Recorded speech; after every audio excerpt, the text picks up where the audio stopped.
What is something you learned too late in life and wish you knew earlier? How much just a little bit of exercise improves your health and well-being? Keep your car maintained and drive it to the ground. No car payments are underrated. It's not what you say, it's how you say it. My ignorance couldn't accept this statement mattered a lot. The worrying about it is worse than actually doing it. From a procrastination standpoint, you can do everything right and still not win. Some problems don't have solutions. It is possible to commit no mistakes and still lose. That is not a weakness, that is life. Lower your expectations and let things surprise you. Be present. Life's short. What other people think of me isn't my business, and I shouldn't let it affect me. There are some legitimately bad people. Some people are strictly life lessons. Your worth is not based on whether or not you have a partner, a fancy job, a big house, or a new car. Your worth is based in your own happiness and security. At this moment, it's your responsibility to your future self to do everything you can to make sure you are happy and secure. If that means shaking up your life at the core, to make yourself happy and get negative life-sucking people out of your life, do it. We only get one chance to live this life, as far as I know. The 5 E's of a healthy relationship with others and yourself. There are 5 key elements that all healthy relationships need: attention, acceptance, appreciation, affection, and allowing. And how to spot a narcissist. Don't strain too hard or force a poop out. Let it come out naturally as possible. Leads to hemorrhoids. I used to poop like it was a sport. Learned my lesson after requiring surgery and regular visits to the proctologist. Wipe gently to y'all. Be nice to your buttholes. You would be astonished how much of what's happening to you requires your active participation. Once you learn that you can just say no and walk away and there's nothing anyone can do about it, you gain an amazing amount of power and self-confidence. Could you give an example? No. Always take care of your health first. Nothing, and I mean nothing, matters more. All 3 tripods of health: physical, mental, and emotional. In my 20s and 30s, I wish I would have put the same amount of money I sunk into bourbon, scotch, and beer into a Roth IRA. How to be content being alone. Being alone can be lonely, but it can be very empowering. Once you get used to it, I've gone to countless concerts alone, movies, and dinners. I learned to enjoy my own company and my own thoughts. I used to have a little Friday night ritual.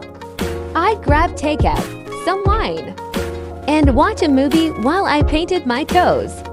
I came to look forward to that time. I love my family, and I wouldn't trade them. But I do miss my little ritual. Don't tie up your identity in your career. Just because you busted your butt to become Employee of the Year doesn't mean that 6 months later they won't replace your great boss with one. That drives everyone to quit in short order.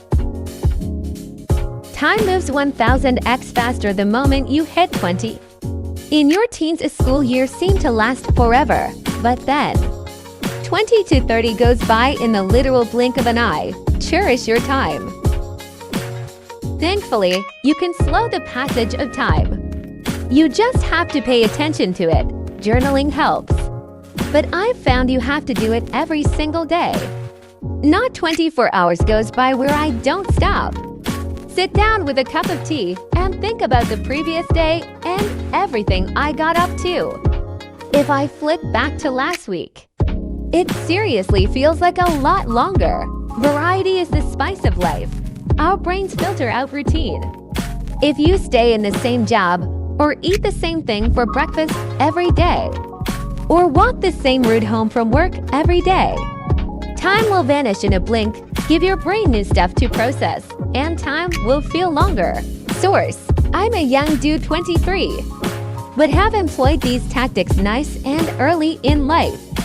Turning 20 genuinely feels like an eternity ago because I have clear memories of every single day of the last few years and can go back to reread them at will. Don't make early relationship commitments. To add, be involved with your partner at least 1 year before getting married. Once that initial infatuation and comfort period wears off, only then can you truly tell if you want to stick with this person. Thinking working harder than others would ever make a difference in how successful I was. Call your parents. Take control of your finances. One, you don't need to be fancy and flashy outside of business, and that's a maybe. A girl or friends that like you for what you have only like what you have, not you. They aren't your friends. They are friends to what you have. And what do you care what strangers think of you? Them thinking you are rich only invites trouble. Don't advertise unless you are selling. 2. Prioritize getting out of debt and staying out of debt. I would suggest this over building an emergency fund.